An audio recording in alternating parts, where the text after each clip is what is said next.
चलिए next start करते हैं हम another very important part, second part of WBC, agranulocytes. Now agranulocytes के नेम से ही आपको पता लग रहा है, the name implies their cytoplasm is agranular. देखिए नाम से क्लियर है कि साइटोप्लाज्म क्या है, वो ए ग्रेनुलर है, means there are no granules, the cytoplasm is smooth, the cytoplasm is smooth. Another important point is, जैसे हमने ग्रेनुलोसाइट्स में कहा था they have multi-lobed nucleus, यहाँ ऐसा कुछ नहीं होता। हमने ये कहा था कि that is polymorphonuclear leukocytes। now ये क्या है, no lobed nucleus, यहां किसी तरह का लोब न्यूक्लियस नहीं है। न्यूक्लियस सर्कुलर हो सकता है या डेंटेड हो सकता है। सो इसीलिए हम यहां एक वर्ड लिखेंगे, they are also known as mononuclear leucocytes. देखिए मोनोन्यूक्लियर ल्यूकोसाइट्स। नाउ इनकी परसेंटेज अगर देखी जाए तो percentage around 35% of the total WBC। Clear points, clear points है। और यहां पर दो तरह के हमारे पास ए ग्रेनुलोसाइट्स है। पहली, इट इज मोनोसाइट्स। चलिए हम पहले मोनोसाइट्स को ही ले लेते हैं। अगर हम मोनोसाइट्स की बात करें तो ये largest of all the WBC, सबसे बड़े होते हैं। इनका न्यूक्लियस जो है वो इस तरह से डेंटेड होता है, यानी एक साइड से क्या होगा, हम कई बार ऐसा भी कहते हैं बीन शेप्ड। आप देख रहे हैं द साइड इज डेंटेड, बड़े सेल्स हैं। और ये monocytes they are phagocytic in action.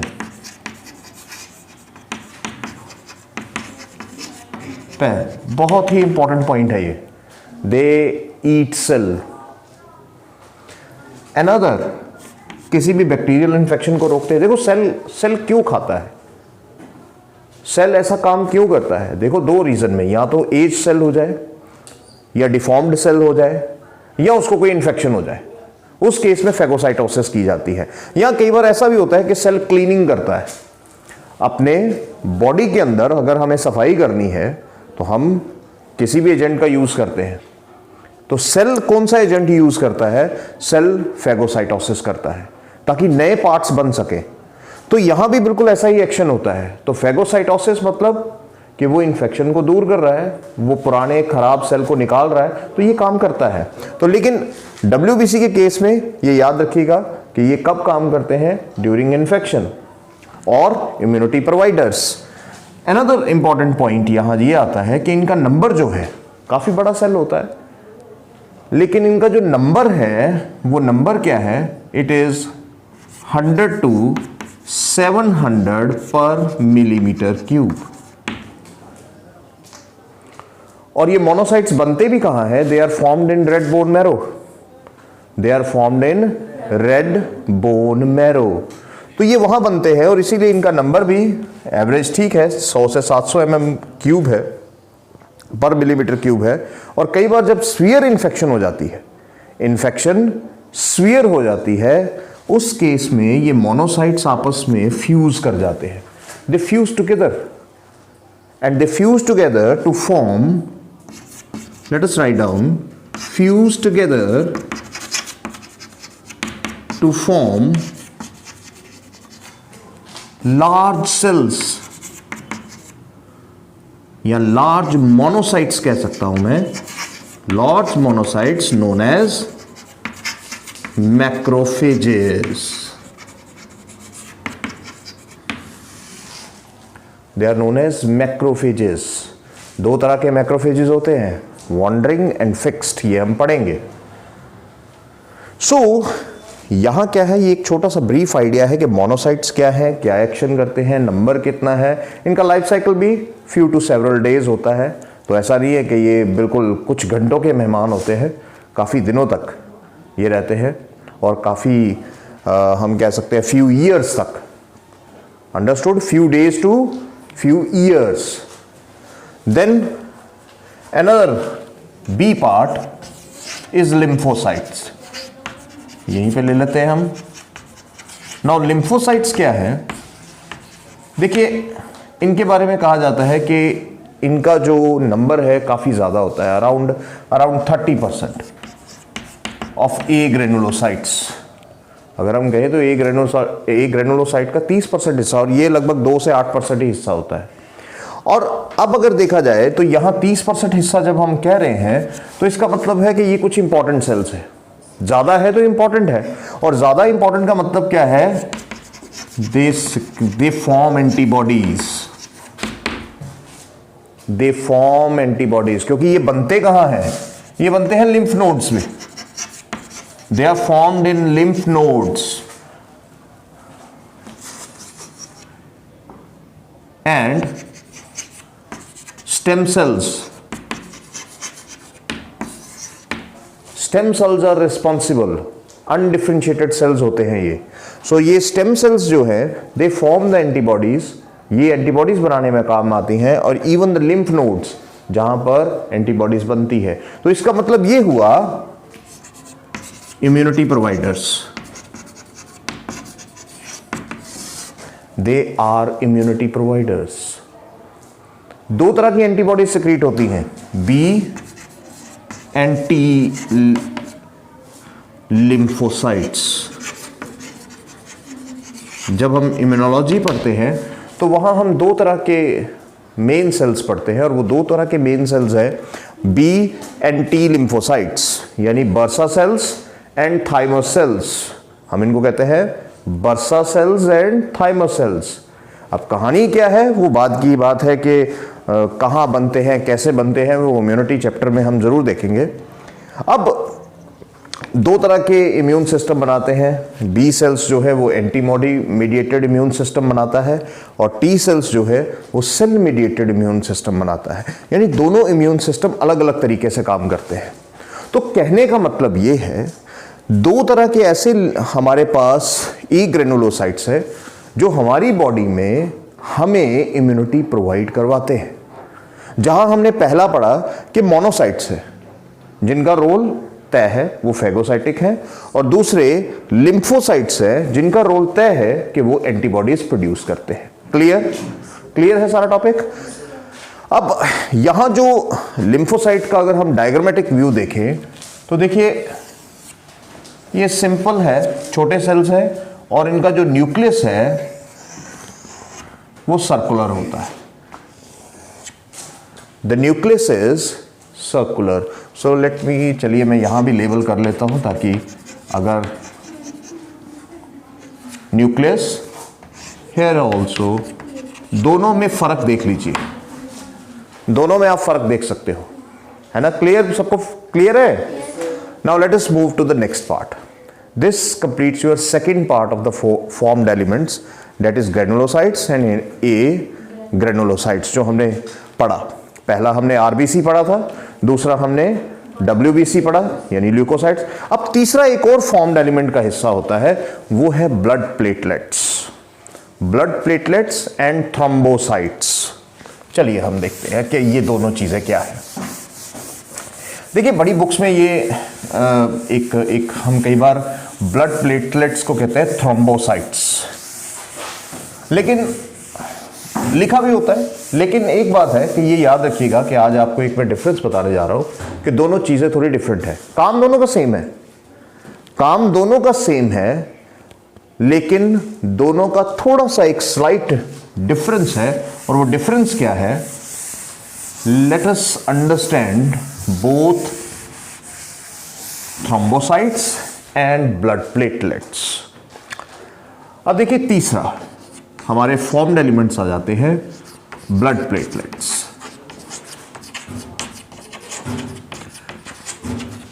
देखिए ब्लड प्लेटलेट्स, मैं पहले एक स्ट्रक्चर बना लेता हूं ताकि थोड़ा सा क्लियर हो जाए।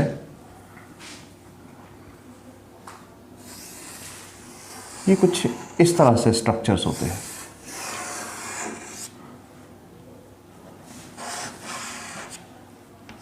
ये देखिए, अब देखो ये ब्लड प्लेटलेट्स जो है, अगर मैं किसी को भी स्ट्रक्चर देख के कहूंगा कि भाई स्ट्रक्चर देखो और मुझे इसको लेबल करो, तो वो इसको कर देगा कि भाई ये जो है ये पार्ट इसका न्यूक्लियस है ना, दिख रहा है न्यूक्लियस है, but it is not nucleus. तो पहली बात ये है, दे आर नॉन न्यूक्लिएटेड। बेटा डायग्राम से क्लियर हो गया? तो फिर ये है क्या? It's a dense granule. It's a dense granule. Dense granulated cytoplasm होता है। सेंटर में साइटोप्लाज्म डेंस हो गया, एक डार्क बॉडी बना दी, और वो डार्क बॉडी क्या है? That is basically the granule, it is not nucleus. तो हमारे पास एक क्लियर टॉपिक हो गया कि ये नॉन न्यूक्लिएटेड है। अब अगर नॉन न्यूक्लिएटेड है तो दूसरी चीज ये है कि ये कलरलेस भी होते हैं, ये ओवल भी है, और कई बार आपको इरेगुलर इन आउटलाइन दिखेंगे। अब डायग्रामेटिक रिप्रेजेंटेशन हम कैसे भी कर सकते हैं, इरेगुलर इन इस तरह से भी हो सकते हैं। लेटस मैं ऐसे कर सकता हूं, ये कुछ ये इसका डेंस ग्रेनुलेटेड साइटोप्लाज्म आ गया। क्लियर बेटा? इरेगुलर आउटलाइन भी हो सकती है। अब देखो ये जो ब्लड प्लेटलेट्स है बनती कहां है? They are formed in the red bone marrow. और हमारे रेड बोन मैरो में वहां एक प्रोसेस होता है, थ्रोम्बोपोइसिस प्रोसेस। और वो थ्रोम्बोपोइसिस प्रोसेस क्या करता है? ब्लड प्लेटलेट्स की फॉर्मेशन करता है। और ब्लड प्लेटलेट्स ये रेड बोन मैरो में कहां से बनते हैं? क्योंकि रेड बोन मैरो में एक बड़े बड़े सेल्स होते हैं, देयर आर लार्ज सेल्स। और वो लार्ज सेल्स क्या होते हैं? Megakaryocytes. Megakaryocytes. ये मेगा कैरियोसाइट्स में क्या होता है कि बडिंग होती है। There is cytoplasmic budding. There is cytoplasmic budding. Cytoplasm अलग हो जाता है, और जिसकी वजह से क्या होता है कि बहुत सारे इस तरह के सेल्स फॉर्म होना शुरू होते हैं। कुछ रेगुलर होते हैं, कुछ ओवल बन रहे हैं, पर है क्या? वो सारे के सारे कहां से बनते हैं? From megakaryocyte cells. और ये सेल्स जो होते हैं, मैं आपको बताना चाहता हूं कि दे आर न्यूक्लिएटेड सेल्स। लेकिन बाद में न्यूक्लियर डिजेनरेट हो जाता है। जब ये मैच्योर होते हैं सेल्स, तो न्यूक्लियस क्या है? वो डिजेनरेट हो जाता है, और पीछे क्या रह जाता है? सिर्फ साइटोप्लाज्म। और इसी वजह से इन सेल्स का बहुत ही बड़ा रोल होता है। तो याद रखिएगा, ये मेगा कैरियोसाइट्स क्या है? ये न्यूक्लिएटेड सेल्स होते हैं। लेकिन जब ये आगे जाकर मैच्योर ब्लड प्लेटलेट्स बनते हैं, blood platelets by cytoplasmic budding, they are non nucleated. Clear?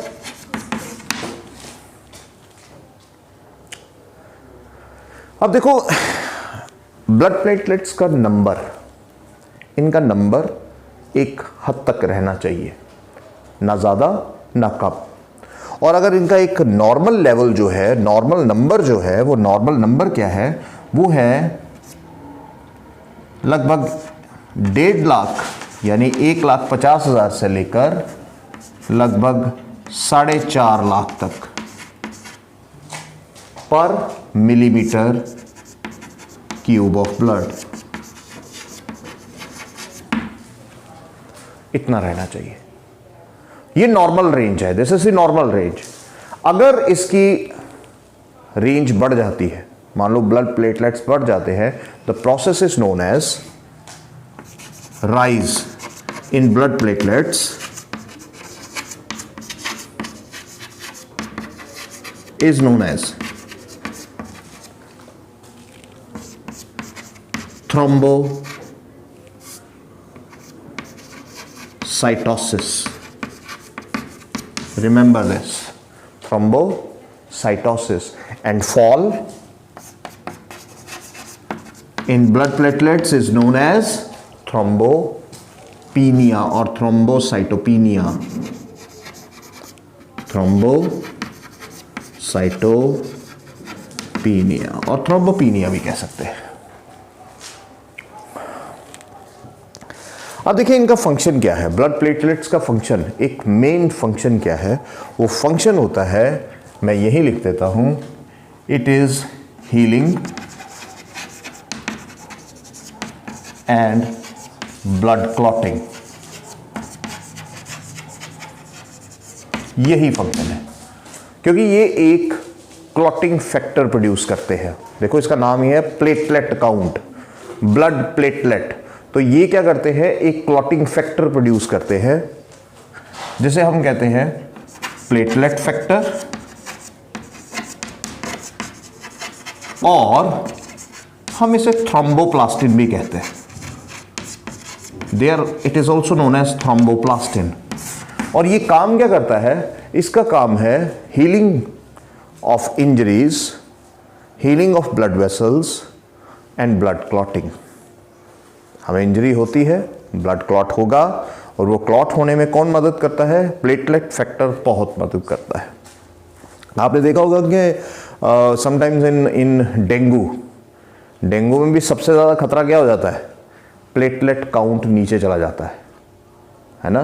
तो फिर कोकोनट ऑयल देते हैं या बकरी का दूध भी देते हैं, जिसमें बहुत सारे क्लॉटिंग फैक्टर्स होते हैं। आप बायोटेक्नोलॉजी जब 12th में पहुंचेंगे तो वहाँ एक चैप्टर है बायोटेक्नोलॉजी, जहाँ क्लॉटिंग फैक्टर्स के बारे में पढ़ाया जाता है। तो शीप के दूध से या गोट के दूध से हमें बहुत ज़्यादा क्लॉटिंग फैक्टर्स मिलते हैं। सो वो क्या करते हैं बेसिकली? क्लॉटिंग फैक्टर्स हमारे ब्लड को क्लॉट करने की क्षमता देते हैं, पार देते हैं। क्लियर है बेटा इसका फंक्शन? ये याद रहना चाहिए कुछ चीज़ें आपको। और इनका भी जो लाइफ साइकिल है वो few days to several years, काफ़ी सालों तक ये वैसे बने रहते हैं। दूसरी चीज़ जो मैं शुरू में कह रहा था कि कई बार ऐसा होता है कि हम एक ही वर्ड यूज़ करते हैं, थ्रोम्बोसाइट्स। थ्रोम्बोसाइट्स भी कहा जाता है, कई बुक्स में कहा गया है blood platelets are also known as thrombocytes. No doubt, ठीक है, बिल्कुल सही है, लेकिन थोड़ा सा फर्क है। मैं यहां यहां ही ले लेता हूं। अगर हम थ्रोम्बोसाइट्स की बात करें बेटा, तो देखो thrombocytes are present in non mammals. Thrombocytes कहां प्रेजेंट होते हैं? देखिए पहली पहचान, they are present in non mammals और non mammalian in vertebrates. Non mammalian vertebrates ये इनमें प्रेजेंट होते हैं। क्लियर? ब्लड प्लेटलेट्स क्यों कहते हैं are also known as thrombocytes? क्योंकि ये वर्टिब्रेट्स में प्रेजेंट होते हैं। लेकिन दोनों में फर्क क्या है? Blood platelets are present only in mammals and thrombocytes are present in non mammals, fishes में, एम्फीबियंस में, रेप्टाइल्स में। दूसरा जो मेजर डिफरेंस है, जो हमें याद रखना है, अभी आपने कहा कि ये जो ब्लड प्लेटलेट्स है दे आर नॉन न्यूक्लिएटेड, कहा था मैंने। यहां मैं कहता हूं दे आर न्यूक्लिएटेड भाई।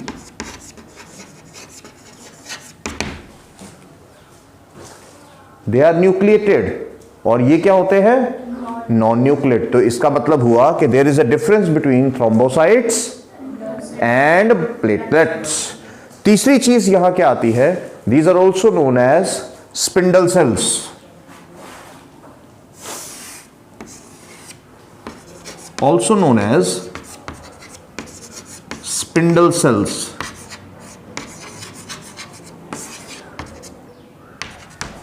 स्पिंडल सेल्स भी कहा जाता है। क्यों? क्योंकि इनका अगर आप स्ट्रक्चर देखें तो ये देखिए, ये कुछ इस तरह से, और इसके बीच में ये न्यूक्लियस होता है, दिस इज न्यूक्लियस। क्लियर? तो इनका भी फंक्शन क्या है? Blood clotting, healing. इनके पास भी क्लॉटिंग फैक्टर्स होते हैं। तो this is all about the third formed element. Understood? तो आज हमने दो टॉपिक किए, एक ग्रेनुलोसाइट्स पे, ठीक है, जहां साइटोप्लाज्म स्मूथ होता है, और दूसरा ये कई बार सेपरेटली पूछा जाता है, ब्लड प्लेटलेट्स। तो आप ऐसा कर सकते हैं कि ब्लड प्लेटलेट्स के साथ थोड़ा सा इसकी भी जानकारी दे सकते हैं, नॉलेज दे सकते हैं। अगर क्वेश्चन, देखो क्वेश्चन डिपेंड करता है 2 या 3 नंबर का है, कितने नंबर का क्वेश्चन है ना।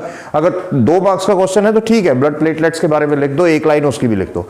लेकिन अगर आपको लगता है 3 मार्क्स का क्वेश्चन है तो एक्सप्लेनेशन मेरी थोड़ी कम हो रही है, डायग्राम है उसमें थ्रोम्बोप्लास्टिन को, थ्रोम्बोसाइट्स को ऐड कर दो। क्लियर? चलो बाकी फिर चलो अब कल करते हैं।